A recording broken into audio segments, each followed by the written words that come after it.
الحمد لله وحده والصلاة والسلام على من لا نبي بعده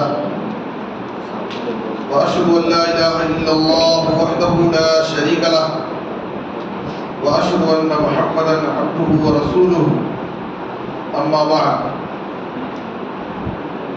أعوذ بالله من الشيطان الرجيم بسم الله الرحمن الرحيم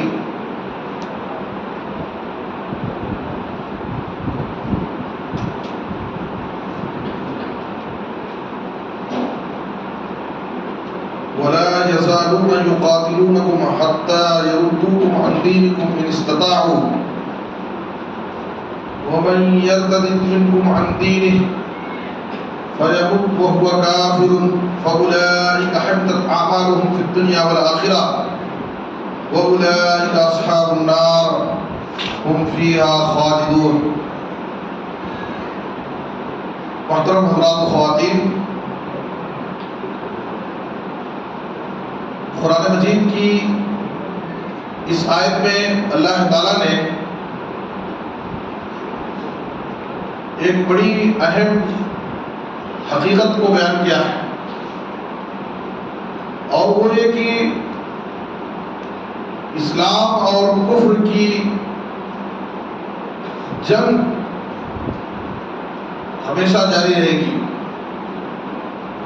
اسلام اور کفر کی جنگ ہمیشہ جاری رہے گی.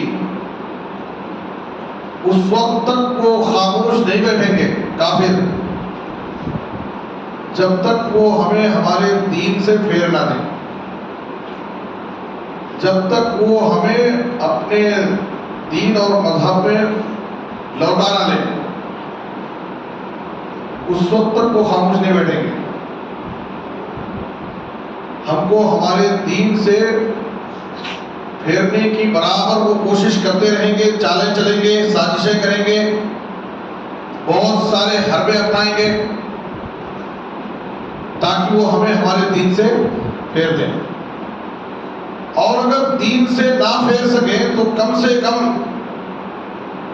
ہم مسلمان تو صرف نام کے رہیں، عبداللہ اور عبد الرحمن، عائشہ اور فاطمہ ہمارا نام رہے، ہماری بچیوں کا نام رہے، لیکن وہ اسلام پر باقی نہ رہیں. مسلمان نام کے رہیں گے لیکن وہ اسلام پر باقی نہ رہیں. اس طرح سے وہ ہم کو کمزور کر دیں گے. اللہ تعالیٰ نے فرمایا وَلَا يَزَالُونَ يُقَاتِلُونَكُمْ حَتَّى يَرُدُّوكُمْ عَنْ دِينِكُمْ إِنِ اسْتَطَاعُوا، اور یہ کافر لوگ تم سے اس وقت تک لڑتے رہیں گے یہاں تک کہ وہ تم کو تمہارے دین سے پھیر نہ دیں. جب تک وہ تم کو دین سے مرتد نہیں کر دیں گے برابر وہ تم سے جنگ کرتے رہیں. لیکن اللہ تعالیٰ نے کہا وَمَن يَرْتَدِدْ مِنْكُمْ عَنْ دِينِهِ فَيَمُتْ وَهُوَ كَافِرٌ فَأُولَئِكَ حَبِطَتْ أَعْمَالُهُمْ فِي الدُّنْيَا وَالْآخِرَةِ، اور جو شخص دین سے مرتد ہو گیا، دین اسلام کو چھوڑ کر کے دوسرے دین کو اپنا لیا، چاہے وہ ڈر خوف سے یا کہ کسی لالچ میں آ کر کے یا کسی دوسرے مقصد سے، اگر کوئی شخص دین کو چھوڑ دیا، دین سے مرتد ہو گیا، تو اس کا نقصان کیا ہے؟ اس کی زندگی بھر کی ساری نیکیاں سب برباد ہو گئی. فَأُولَئِكَ حَبِطَتْ أَعْمَالُهُمْ فِي الدُّنْيَا وَالْآخِرَةِ، دنیا اور آخرت میں اس کی تمام نیکیاں برباد ہو گئی. وَأُولَئِكَ أَصْحَابُ النَّارِ هُمْ فِيهَا خَالِدُونَ، اور ایسے مرتد ہونے والوں کی سزا آخرت میں جہنم ہے جہاں پر وہ ہمیشہ ہمیش رہیں. دوسری جگہ سورہ بقرہ میں اس سے پہلے اللہ تعالیٰ نے فرمایا وَلَن تَرْضَىٰ عَنْكَ الْيَهُودُ وَلَا النَّصَارَىٰ حَتَّىٰ تَتَّبِعَ مِلَّتَهُمْ، یہود و نصارہ، یہودی اور یہ عیسائی اس وقت تک تم سے خوش نہیں ہوں گے. وَلَن تَرْضَىٰ، ہرگز یہ تم سے راضی نہیں ہوں گے، خوش نہیں ہوں گے. یہودی اور نصرانی حتی تتبع ملتہم، یہاں تک کہ تم ان کے ملت کی، ان کے مذہب کی پیروی کر لو۔ جب تک تم ان کے مذہب کو مان نہیں لو گے اس وقت تک یہ تم سے خوش نہیں ہو سکتے۔ معلوم یہ ہوا کہ یہ اسلام اور کفر کی جنگ ہمیشہ جاری رہے گی اور ہمارا دین ہمیشہ ان کو کھٹکتا رہے گا۔ کس طریقے سے ہم ان کو ان کے دین سے پھیر دیں، ان کو اسلام سے مرتد کر دیں۔ بہت افسوس ہوتا ہے کہ آج کے اس ماحول میں بہت ساری مسلم بیٹیاں، مسلم لڑکیاں اور مسلم نوجوان جن کی پیدائش مسلم گھرانے میں ہوتی، ان کے باپ دادا پردادا سب مسلمان ہیں،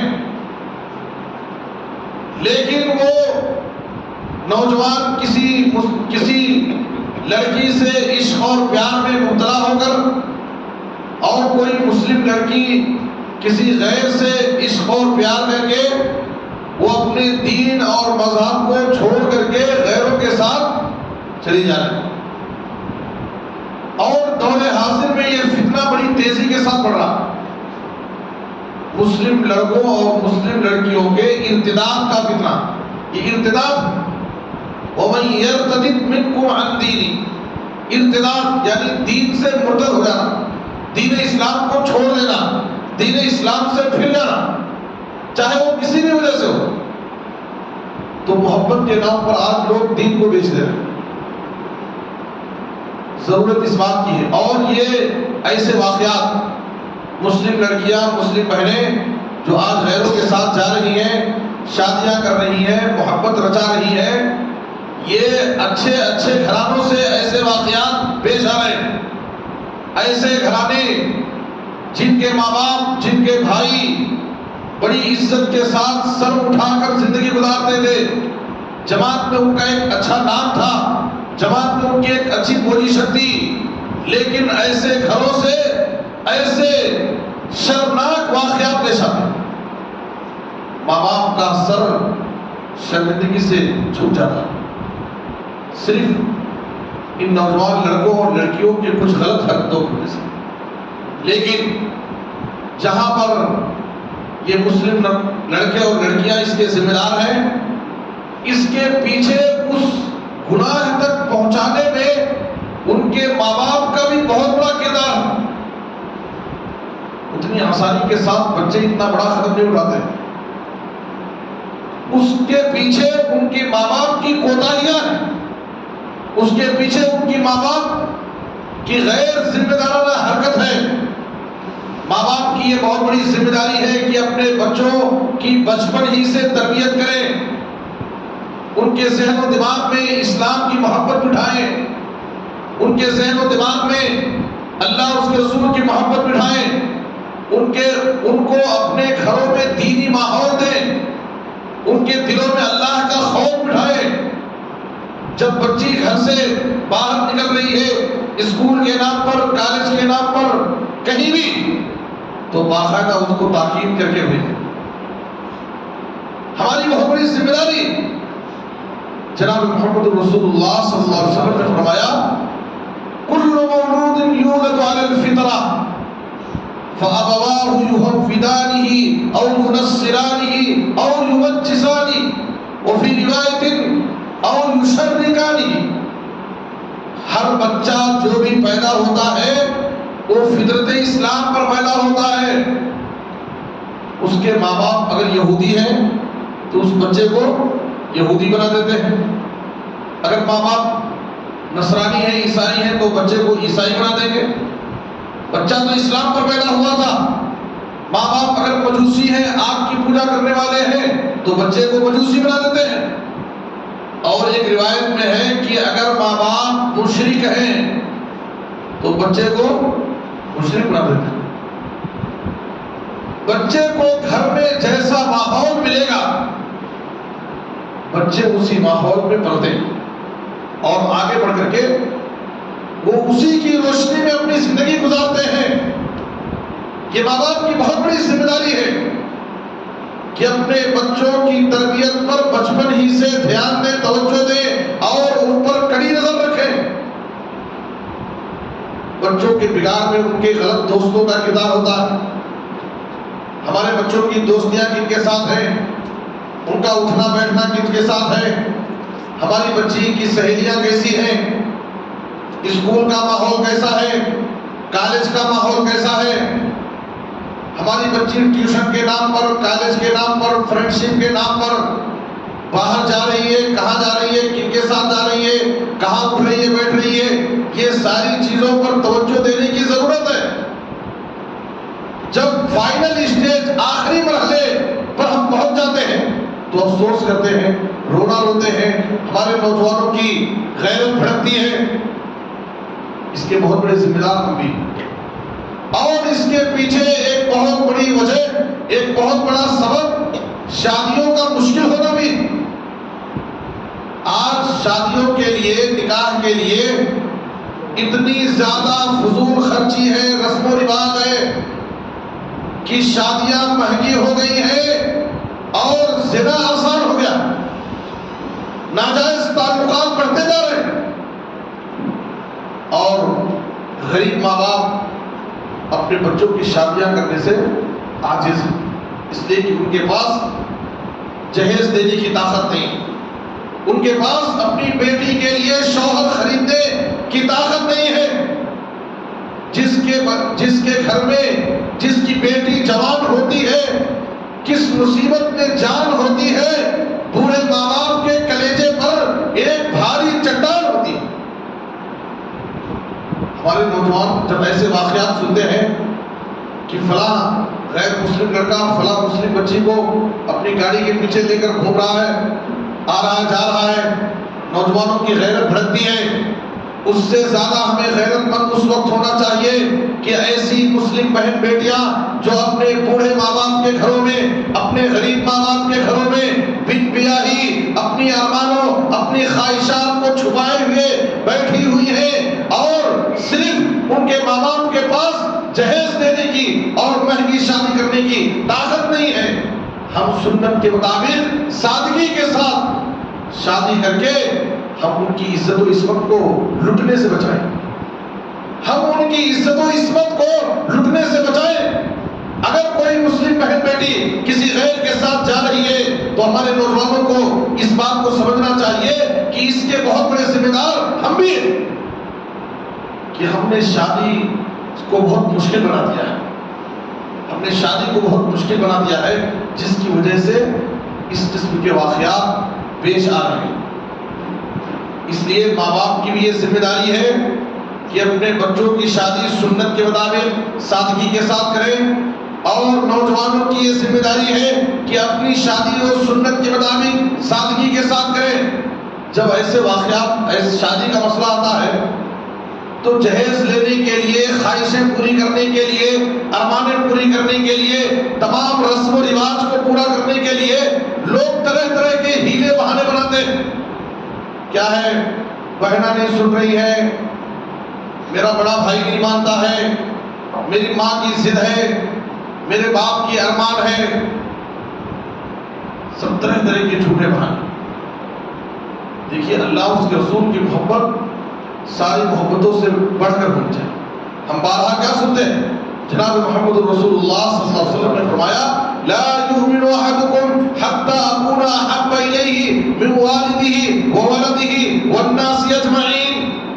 تم میں سے کوئی شخص اس وقت تک مومن کامل نہیں ہو سکتا، مثالی مومن نہیں ہو سکتا، جب تک میں اس کی نظر میں، اس کے نزدیک، اس کی اولاد سے، اس کے والدین سے اور دنیا کے تمام لوگوں سے زیادہ محبوب نہ ہو.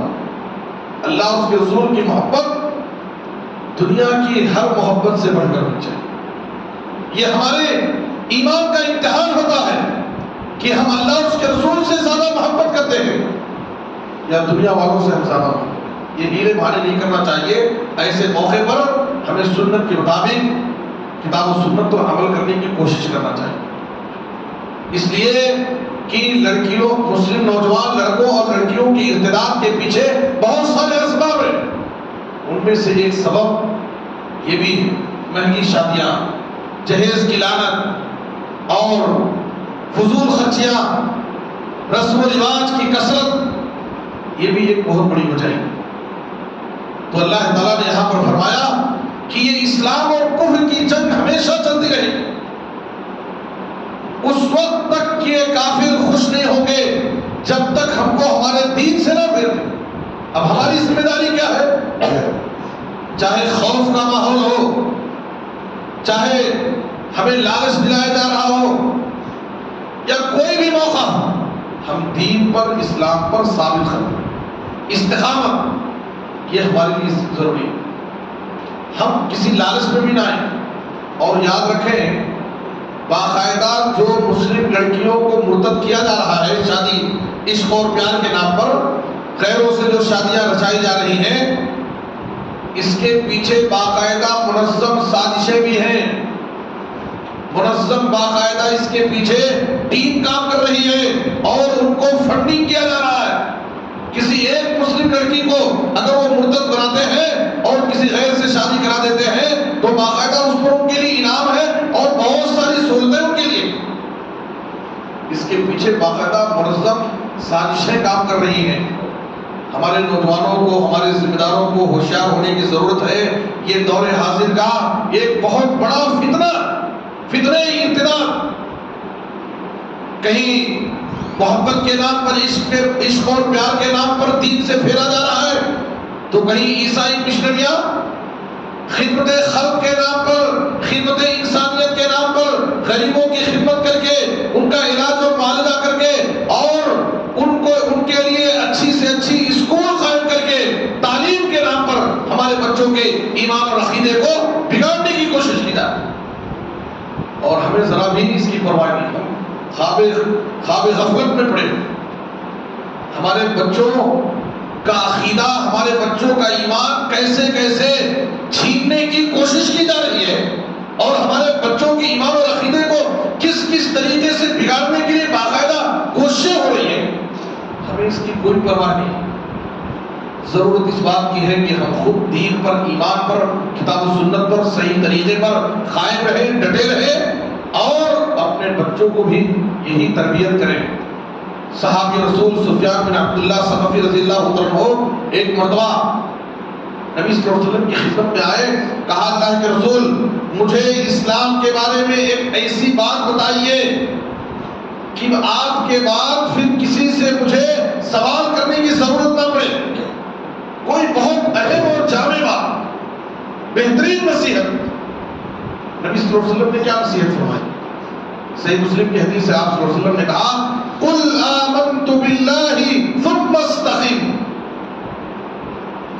تم کہو کہ میں اللہ پر ایمان لایا، توحید کا اقرار کر لو، ایمان لے آؤ، اور زندگی بھر، زندگی کی آخری سانس تک اسی توحید پر، اسی ایمان پر، اسی اسلام پر قائم رہو، جم جاؤ، کسی بھی ماحول میں ہو، دنیا کی کوئی بھی طاقت تمہارے دین و ایمان کو نہ بگاڑ سکے۔ ساری قومیں تمہارے دین کو بگاڑنے کے لیے، تمہیں دین سے پھیرنے کے لیے، مرتد بنانے کے لیے سب کوششیں کر رہی ہیں۔ کسی بھی حال میں تم ایمان سے مت پھرو، دین پر ثابت قدم رہو۔ قل آمنت باللہ ثم استقم۔ قرآن میں اللہ تعالیٰ نے کئی آیتوں میں اس کا حکم دیا، یا ایھا الذین آمنوا اتقوا اللہ حق تقاتہ ولا تموتن الا وانتم مسلمون۔ اے ایمان والو، تم اللہ سے ویسے ہی ڈرو جیسے اس سے ڈرنا چاہے، جیسے اس سے ڈرنے کا حق، اور جب تمہاری موت ہو تو اسلام پر، یعنی مرتے دم تک، زندگی کی آخری سانس تک تم اسلام پر قائم رہو۔ یہ قرآن میں اللہ تعالیٰ نے اہل ایمان کو حکم دیا۔ ہم جب نماز جنازہ میں کھڑے ہوتے ہیں، جنازے کی دعا پڑھتے ہیں، تو جنازے کی دعا میں کیا ہے؟ اللہم من احییتہ منا فاحیہ علی الاسلام، اللہم من احییتہ منا فاحیہ علی الاسلام، ومن توفیتہ منا فتوفہ علی الایمان۔ دیکھیے اسلام اور ایمان۔ اے اللہ، ہم جنازے میں ایک میت کو سامنے رکھ کر کے جنازے کی نماز پڑھ رہے ہیں اور دعا کر رہے ہیں، اے اللہ ہم میں سے جس کو تو نے زندگی رکھی ہے، ہم میں سے جس کی تو نے زندگی بھی باقی رکھی ہے، اس کو اسلام پر باقی رکھنا۔ جنازے میں دعا کرتے ہیں، اے اللہ ہم میں سے جس کی زندگی ابھی باقی ہے اس کو تو اسلام پر باقی رکھنا، اور جس کو تو وفات دینا چاہتا ہے اس کو ایمان پر وفات دینا۔ یوسف علیہ السلام نے اللہ العالمین سے اسی اسلام پر ایمان پر مرنے کی دعا کی تھی، وَتَوَفَّنِي مُسْلِمًا، اے اللہ تو مجھے اسلام پر وفات دے، یوسف علیہ السلام کی دعا۔ اس لیے دور حاضر میں خاص طور پر دین پر ایمان پر استقامت ثابت قدمی یہ بہت ضروری ہے، اور ہمیں اپنی ایمان اور عقیدے کو اور اپنے بچوں کے ایمان اور عقیدے کو بچانا بہت ضروری ہے۔ آگے اللہ تعالیٰ نے نکاح اور طلاق سے متعلق بہت ساری چیزیں ذکر کی ہیں، نکاح، طلاق اور رضاعت۔ اس کے بعد ایک آیت میں جو منتخب کیا ہوں اپنے درس کے لیے وہ ہے حافظوا علی الصلوات والصلاة الوسطى وقوموا للہ قانتین۔ بیچ میں انفاق، خرچ کرنے کے آداب کیا ہیں؟ ہم جب اللہ کی راہ میں اپنا مال خرچ کرنا چاہتے ہیں تو اس کے آداب بہت سارے آداب، تقریباً 2-4 صفحے میں وہی آداب بیان کیے گئے۔ انشاءاللہ بہت سارے لوگوں نے تقاضا کیا کہ اگلا جمعہ کا خطبہ زکوٰۃ اور صدقے سے متعلق ہو، تو اس میں انشاءاللہ کچھ باتیں آ جائیں گی۔ یہاں پر اللہ تعالیٰ نے کہا حافظوا علی الصلوات والصلاة الوسطى وقوموا للہ قانتین، اے لوگوں تمام نمازوں کی حفاظت کرو، خاص طور پر بیچ والی نماز کی حفاظت کرو۔ یہ بیچ والی نماز جس کی حفاظت کرنے کا اللہ تعالیٰ خصوصی طور پر حکم دے رہا ہے، یہ بیچ والی نماز کون سی ہے؟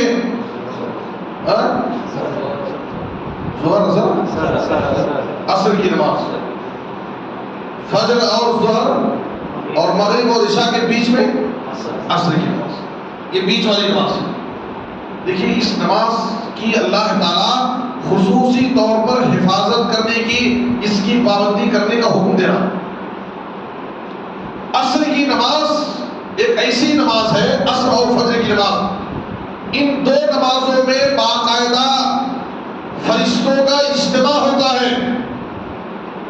صحیح مسلم کی حدیث سے جناب محمد رسول اللہ صلی اللہ علیہ وسلم نے فرمایا یتعاقبون فیکم ملائکۃ باللیل وملائکۃ بالنہار، اے لوگوں تمہارے درمیان کچھ فرشتے دن میں چکر لگاتے ہیں اور کچھ فرشتے رات میں آتے ہیں۔ یومیہ ڈیلی ہماری نمازوں کی حاضری اللہ کے پاس جاتی ہے، اور وَيَجْتَمِعُونَ فِي صَلَاةِ الْعَصْرِ وَصَلَاةِ الْفَجْرِ، اور یہ فرشتے عصر اور فجر کی نماز میں جمع ہو جاتے ہیں۔ جو فرشتے یہاں پر رات گزارتے ہیں وہ فرشتے اللہ العالمین کے پاس جاتے ہیں، اللہ تعالیٰ ان سے پوچھتا ہے کیف ترکتم عبادی، حالانکہ اللہ تعالیٰ کو معلوم ہے لیکن پھر بھی اللہ تعالیٰ فرشتوں سے رپورٹ لیتا ہے کیف ترکتم عبادی، تم میرے بندوں کو کس حال میں چھوڑ کر کے آئے؟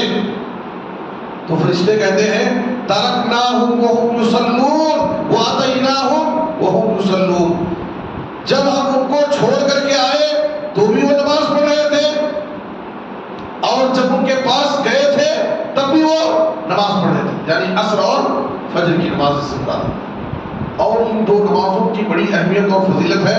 صحیح مسلم کی حدیث کے اندر نبی صلی اللہ علیہ وسلم نے فرمایا لن یلج النار احد صلی قبل طلوع الشمس وقبل غروبها، صحیح مسلم کی حدیث۔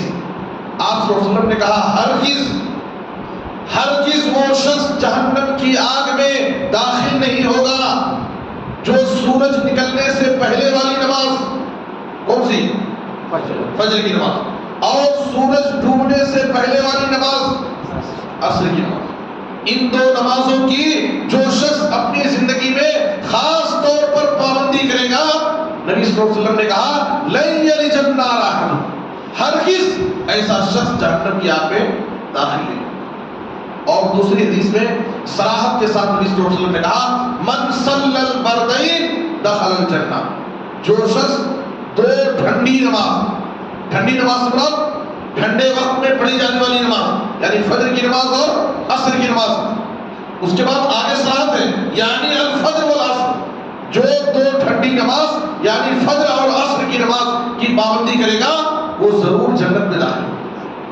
یہ تو عصر اور فجر کی نماز کی فضیلت ہوئی، جو لوگ اس کی پابندی کریں گے وہ جہنم کی آگ میں داخل نہیں ہوں گے اور ان کے لیے جنت یقینی ہے۔ یہ نبی صلی اللہ علیہ وسلم کی حدیث ہے صحیح بخاری اور مسلم میں۔ جو لوگ عصر کی نماز کو چھوڑتے ہیں ان کے لیے کیا ہے؟ نبی صلی اللہ علیہ وسلم نے فرمایا صحیح مسلم کی حدیث میں، بڑی اہم بات ہے، من ترک صلاۃ العصر فقد حبط عملہ، جس نے عصر کی نماز چھوڑ دیا تو گویا اس کے اعمال، اس کی نیکیاں برباد ہو گئی۔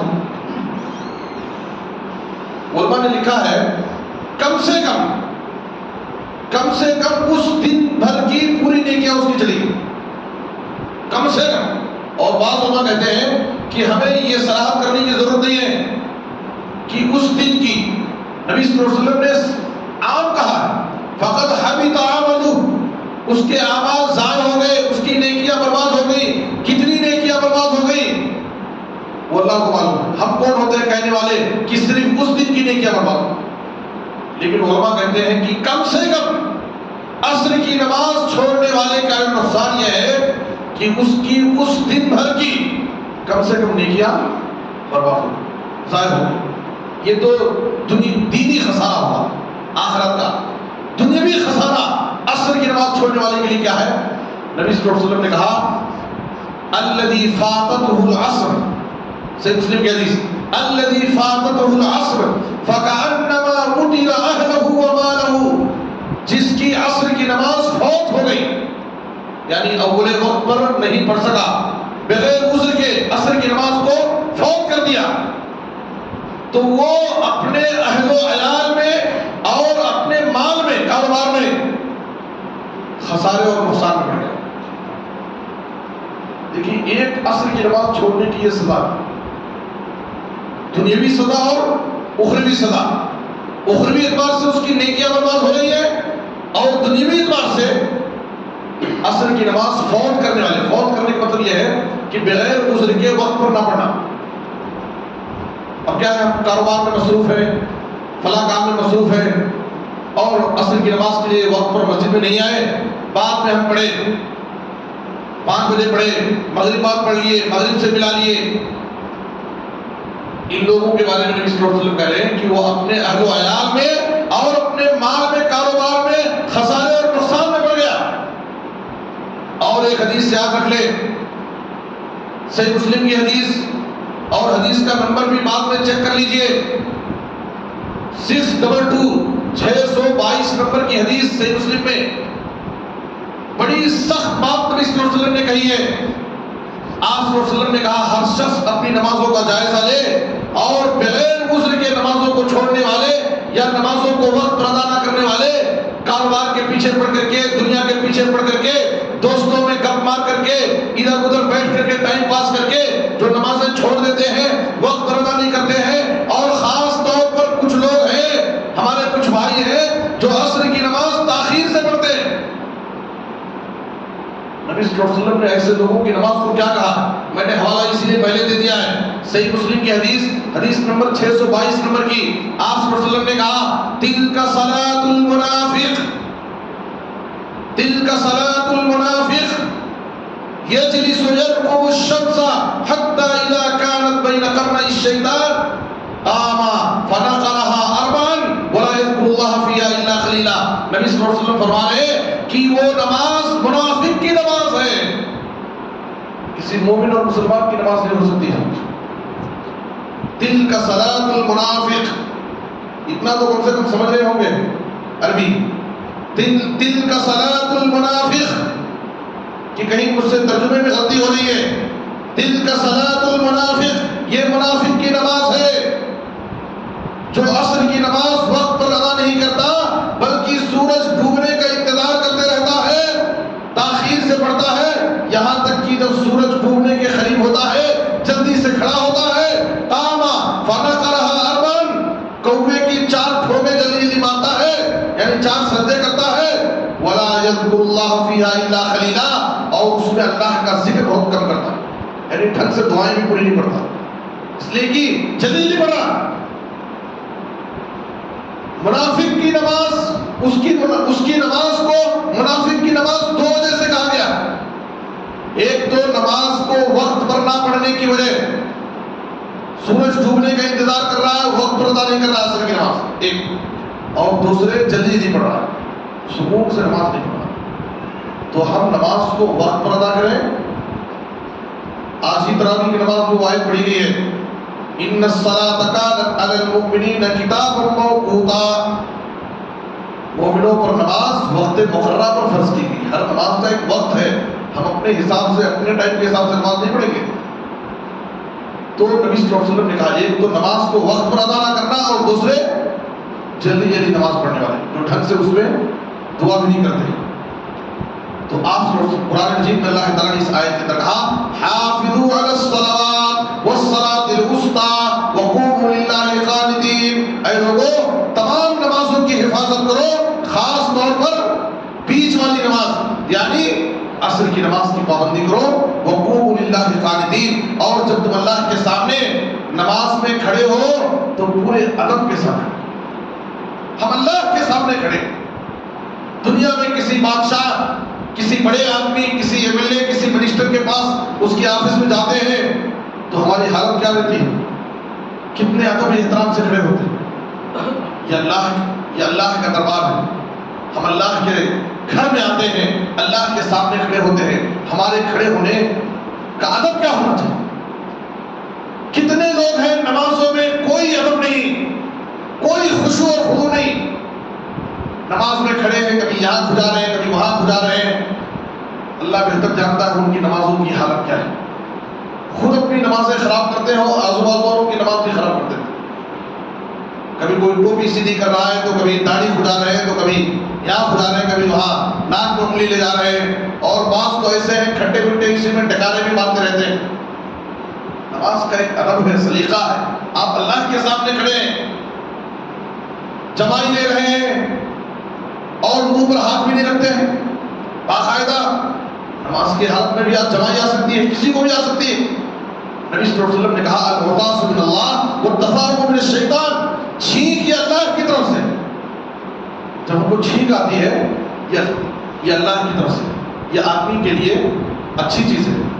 چھینک آنے سے آدمی کا ذہن فریش ہو جاتا ہے، طبیعت ہلکی ہو جاتی ہے، سکون ہو جاتا ہے۔ والتثاؤب من الشیطان، اور جمائی بار بار جو منہ کھولتے ہیں یہ شیطان کی طرف سے ہے، یہ سستی کی دلیل ہے۔ اس کا مطلب یہ ہے کہ آدمی کا معدہ پورا بھرا ہوا ہے، فل کھا لیا ہے، اور جس کی وجہ سے اس کو سستی آ رہی ہے اور بار بار منہ کھول رہا، جمائی مار رہا ہے۔ نبی صلی اللہ علیہ وسلم نے کہا فَلْيَرُدُّهُ مِمَّا اسْتَطَاعَ، جہاں تک ہو سکے ہاتھ رکھ کر کے اس کو منہ کو بند کرے۔ فَإِنَّ الشَّيْطَانَ يَضْحَكُ فِي فِيهِ، اس لیے کہ شیطان اس کے منہ میں داخل ہو کر کے ہنستا ہے، مارتا ہے۔ تو باقاعدہ ہاتھ رکھ کر کے یا کچف رکھ کر کے منہ کو بند کرنا چاہیے، ایک تو نبی صلی اللہ علیہ وسلم کا حکم ہے، اور دوسرے کیا ہے ہمارے منہ سے کوئی چیز نکل کر کے آزو بازو والے کو یا باہر والے کو نہیں جائے گی، یہ مجلس کے ادب کا بھی تقاضا ہے۔ تو ہمیں ان چیزوں کا خیال رکھنا چاہیے۔ اور آگے اللہ تعالیٰ نے یہاں پر ایک اہم چیز جو بتانا ہے، قرآن سورہ بقرہ مکمل کر دیتا ہوں ایک بات بیان کر کے۔ قرآن مجید کی سب سے لمبی آیت، اطول آیت فی القرآن، قرآن مجید کی سب سے لمبی آیت کون سی ہے؟ بولو بھائی، قرآن مجید کی سب سے عظیم سورت کون سی ہے؟ سورہ فاتحہ۔ اس سے پہلے بات آ چکی ہے پہلے درس میں، قرآن مجید کی سب سے عظیم سورت سورہ فاتحہ۔ سورہ فاتحہ یہ پوری سورتوں کا، پورے قرآن کا نچوڑ ہے۔ قرآن مجید کی سب سے عظیم آیت آیت الکرسی، ماشاءاللہ۔ قرآن مجید کی سب سے لمبی آیت سورہ بقرہ، ممتاز، بارک اللہ فیک، 282 سورہ بقرہ کی آیت نمبر 280 پر 2، یہ قرآن مجید کی سب سے لمبی آیت ہے، اور اس آیت کو آیت دین کہا جاتا ہے۔ آیت دین، تین مت کہیے گا، دیکھیے زیر زبر سے کتنا معنی فرق ہو جاتا ہے. زیر زبر سے ہمارے نوجوان اگر اپنی صورتوں کی دعاؤں کی اصلاح نہیں کریں گے تو پتہ نہیں نمازوں میں اور اپنی دعاؤں میں اللہ سے دعا کر رہے ہیں کہ بد دعا کر رہے ہیں، ان کو نہیں معلوم ہے. زیر زبر سے کتنا فرق ہو جاتا ہے. ایک دعا ہے اللہم انی اعوذ بک من غلبۃ الدین. دین کے معنی قرض اور دین کے معنی دین اسلام مذہب. اللہم انی اعوذ بک من غلبۃ الدین، اے اللہ میں تیری پناہ چاہتا ہوں، تیری حفاظت چاہتا ہوں قرض کے بوجھ سے. میرے اوپر قرض کا کوئی بوجھ نہ آ جائے کہ میں پریشان ہو جاؤں. اے اللہ میں تیری حفاظت چاہتا ہوں. تو غلبۃ الدین ہے. اگر آپ اس کو من غلبۃ الدین کہہ دیے تو دین کے غلبے سے یعنی دینی اسلام غالب نہ ہونے پائے، کیا ہو گیا؟ دعا سے بد دعا ہو گیا. تو یہ زیر زبر کا فرق ہے. سورہ ناس میں کیا ہے؟ من الجنۃ والناس، من الجنۃ والناس. ایک صاحب بیچارے زندگی بھر من الجنۃ والناس پڑھ رہے تھے، غلط زبان سے رکھیے ویسے پڑھ رہے ہیں. من الجنۃ والناس کا مطلب میں جنات سے اور انسان کے شر سے میں اللہ تیری پناہ چاہتا ہوں. اور اگر اس کو من الجن کے بجائے من الجنۃ والناس کر دیا تو کیا ہو گیا؟ میں جنت سے پناہ مانگتا. اللہ بدعا ہو گیا. تو قرآن، عربی سورتیں، دعائیں، یہ سب کیا ہے؟ بہت زیر زبر خیال سے ہمیں پڑھنے کی ضرورت ہے، ورنہ تھوڑی سی غفلت سے کیا ہو جائے گا؟ ہماری دعا بد دعا ہو جائے گی. ہم اللہ سے دعا کرنے کے بجائے اپنے آپ میں بد دعا بھی کر سکتے ہیں. تو اس کا خیال کریں. تو سورہ بقرہ کی آیت نمبر 282 280 پر 2 نمبر کی آیت، جس کو آیت دین کہا جاتا ہے، قرض کی آیت، پورے ایک صفحے کی آیت ہے. پورے ایک صفحے کی آیت ہے. اس ایک آیت کے اندر جو ایک صفحے میں ہے، اللہ تعالیٰ نے قرض کے احکام بیان کیے. قرض کا لین دین کیسا کرنا. سب سے پہلے اس کو قرض لیتے دیتے وقت لکھ لینا. ہم کیا کرتے ہیں؟ لاکھوں کی جب قرض لین دین کرتے ہیں تو لکھنے کی کوشش کرتے ہیں. اور اگر یہ حکم ہے فَلْيَكْتُبْ بَيْنَكُمْ كَاتِبٌ بِالْعَدْلِ، لکھ لو. کسی سے ہم کوئی 10,000 روپے ہم سے ہمارا دوست لے کر کے ہمارا رشتے دار قرض لے کے جا رہا ہے، اور اگر ہم لکھ لے رہے ہیں اور اس پر اس کی دستخط لے رہے ہیں، کیا جی تمہیں بھروسہ نہیں کیا میرے اوپر؟ کیا لکھ لیتے ہیں نا؟ 1,000 روپے دیے تو بھی لکھ لیتے ہیں. قرآن کا حکم ہے بھائی فَلْيَكْتُبْ بَيْنَكُمْ كَاتِبٌ بِالْعَدْلِ. باقاعدہ اگر لکھنا نہیں جانتے دونوں لوگ تو کوئی تیسرا آدمی انصاف کے ساتھ صحیح اماؤنٹ لکھے. ایسا نہیں کہ 1,000 لکھنے کے بجائے ایک زیرو بنا دیں. اس لیے کیا ہے؟ بالعدل، انصاف کے ساتھ صحیح اماؤنٹ لکھو. اور وٹنس بھی کسی کی ڈلا دو، گواہی. اس کے اندر بڑے فائدے ہیں. عام طور پر کیا ہوتا ہے؟ قرض کا لین دین جب ہوتا ہے بڑی گہری دوستی ہوتی ہے، لیکن بسا اوقات اکثر ایسا ہوتا ہے کہ قرض کی ادائیگی کا جب وقت آتا ہے تو دوستیاں، اچھی دوستیاں دشمنی میں بدل جاتی ہیں. لڑائی جھگڑے ہو جاتے ہیں، اختلافات ہو جاتے ہیں، بیچ میں کسی کو آ کر کے سیٹل کرنا پڑتا ہے. اس لیے باقاعدہ قرض کے جو احکام ہیں ان احکام کے حساب سے قرض کا لین دین کرو. باقاعدہ لکھو، گواہی رکھو اور مدت مقرر کر لو. پورے احکام و مسائل بیان کیے گئے ہیں. قرض سے متعلق بعض باتیں انشاءاللہ آگے درس میں عرض کی جائیں گی. آخری بات، سورہ بقرہ کی آخری 2 آیتیں، سورہ بقرہ کی آخری 2 آیتیں، آیت نمبر 285 اور 286. یہ سورہ بقرہ کی آخری 2 آیتیں. ان 2 آیتوں کو رات میں پڑھنے کی بڑی فضیلت ہے، بڑی فضیلت ہے. ہم سوچ نہیں سکتے کتنی فضیلت ہے. صحیح بخاری کی حدیث جناب.